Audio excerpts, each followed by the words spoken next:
Let's talk about the top 5 vacuum sealing mistakes that people make. Hello everybody, this is Deb from Just Do Something Homestead, and my heart tug is teaching others to preserve food. For the last several months, I have been doing a lot of videos on how to vacuum seal. We have learned how to vacuum seal, what we can vacuum seal, and even the things we should not. We've even discussed the different types of vacuum sealers that are now on the market. But what we haven't talked about are the vacuum sealing mistakes that many of us have made. If you are new to my channel, I welcome you. We just hit 8,000 subscribers this weekend. And many of those subscribers are here to learn how to stock up and preserve food. My husband, Jim, and I purchased a little over 40 acres a year and a half ago, and it is our mission to turn it completely into a homestead. So let's get started. The number one vacuum sealing mistake is sealing the wrong foods. Not everything can be vacuum sealed safely. All of these items that you see behind me are indeed items that can be vacuum sealed. And don't get mixed up on the terminology. You can definitely seal these into a jar. It's just not going to have a good outcome. Many foods that you would assume would be okay to vacuum seal are actually either high in moisture or oil. I vacuum sealed all 3 of these items. We have some peanuts, almonds, and potato chips. But all 3 of them are way too high in oil content, and that simply means they will go rancid. When I did these peanuts, it was actually in 2022, and I wasn't aware that they were going to go rancid until I opened up a container and thought, oh, these are not good. And so I still have several containers that I need to dump. The same goes with my potato chips. It was not a good outcome. They were stale and rancid. So avoid vacuum sealing any of your potato chips or corn chips or any snack food high in fat. Now these almonds I vacuum sealed on purpose. Why would I do that? I can vacuum seal high oil items. They will eventually go rancid. The difference is it has an expiration date. So these almonds in the package expired in 2025. This way I can put it in a jar, but I can't extend the best by date. So when that date comes, that's as far as it's going to go. So the reason I put it in a jar is just to keep the bugs out, keep it safe, put it in my pantry where it's cool and dark. Another set of items that should not be vacuum sealed are ones that are high in moisture content. Many people see my cereal up on my shelf and they say, whoa, you got raisins in your cereal. Actually, I don't. These are my own dried blueberries and they are crispy dry.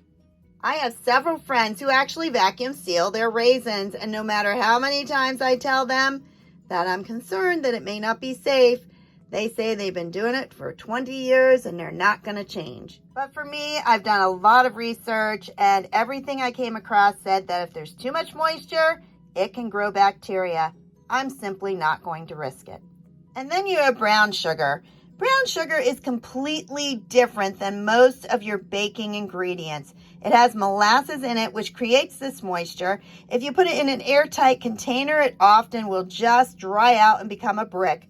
So what I do is I keep it with a loose lid in a jar that is not vacuum sealed, and I keep my brown sugar bear on top. If you're not familiar with a brown sugar bear, they are really cool. Now, when I was a child, my grandmother would just put a slice of bread in her jar and that would keep it moist. The brown bear you soak in water, I think for about 20 minutes, and then you put them in your jar. If you ever discover that your brown sugar is starting to get hard, which this one is not, but you would soak that bear again and put him back in your jar, and that's what keeps it moist. Number 2 is not storing your vacuum sealed food properly. Many people think that you go, you seal it, and then you can put it in a basement, in an attic, under your bed. Those are not the best places to store your vacuum sealed items. If you want these items to last, then they need to be stored in complete dark in a cool room. It took me 30 years, but I finally have a pantry that is climate controlled. The room that I'm in is normally completely dark. There are no windows in it, and it has a heat and an air conditioning system. Once your items are exposed to excess heat, cold, or light, the quality is going to start to go down, regardless that it was vacuum sealed. Number 3 is not using quality equipment. You want canning jars that don't have any chips in them. You want lids that are a well-known brand such as Ball, but the most important is your vacuum sealer.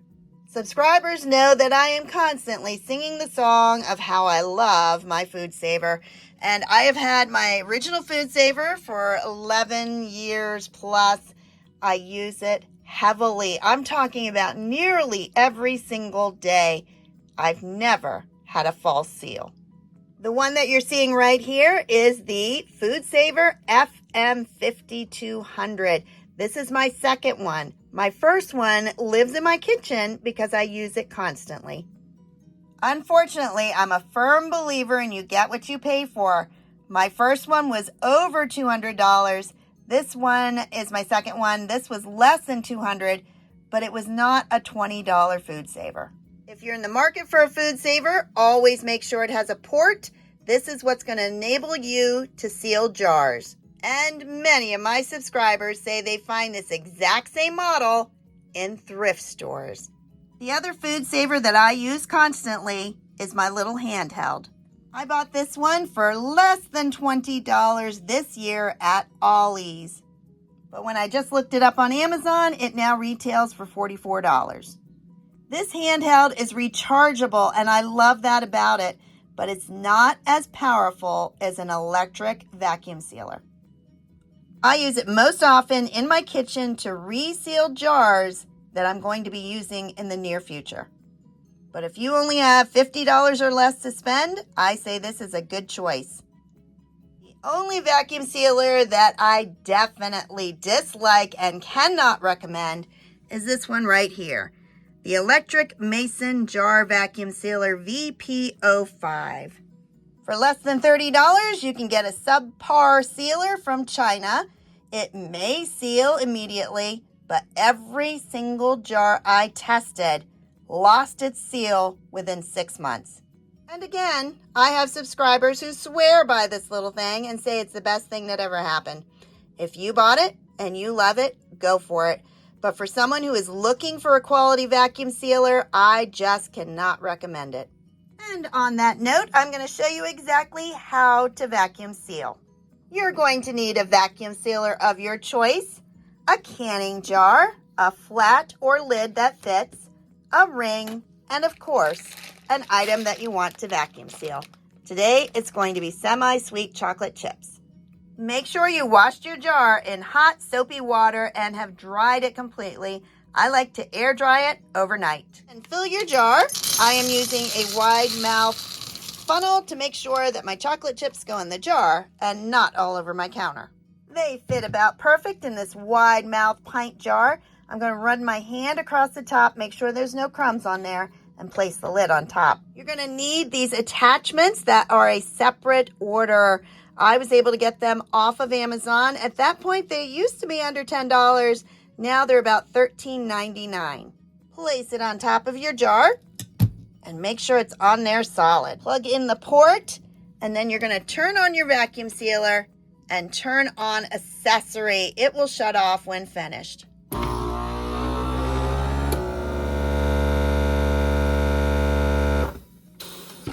First, remove the port. You should hear the air coming out. Very good. And then remove the sealer. Check the lid to make sure it's on there good. It should be indented in the center. And if I pull up with my fingers, there's no way that lid's going to come off. Since we know this jar is sealed, I'm now going to put on a ring. The last step is to look for the Best By date on the package. It says February 5th, 2025. I'm going to add 1 year to that and make it 2026. I like to put all the information on there. So this is organic semi-sweet chocolate chips. It is good for another 2 years. That is, as long as I store it properly. The fourth mistake of vacuum sealing is storing food you don't even like.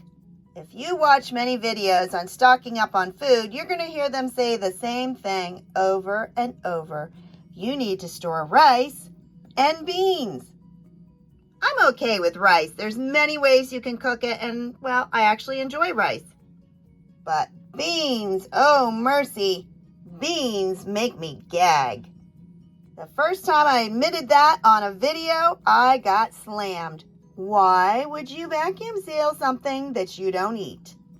Well, you see, that's pretty easy. Jim loves beans, and so I vacuum seal the beans for him. It's no different than my pantry. Many viewers say, I don't like cereal. Well, then don't vacuum seal it. Or, we don't eat pasta. Then don't vacuum seal it. Or sadly, the newest one, oats are bad for you. They've been putting something awful in it. Then don't vacuum seal it. If all you want to vacuum seal is peanut butter Oreos, go for it. Jelly beans could be awesome. But in all seriousness, please just vacuum seal the things that you need to cook the food your family eats. And the fifth mistake people make with vacuum sealing is not putting a barrier between powders and the lid.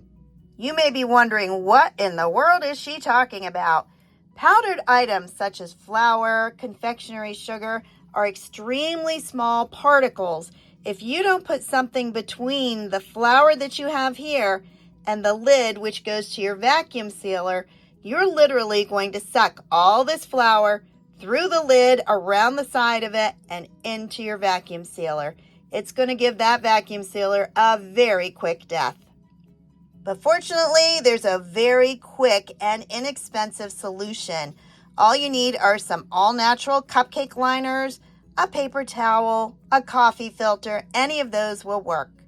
I spread it out just the teeniest bit, put it on top of my flour, and then seal as normal.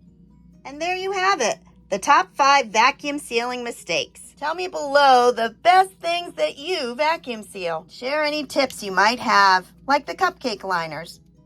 If you enjoyed this video, please like, subscribe, and share. Have a blessed day, everybody. Bye-bye.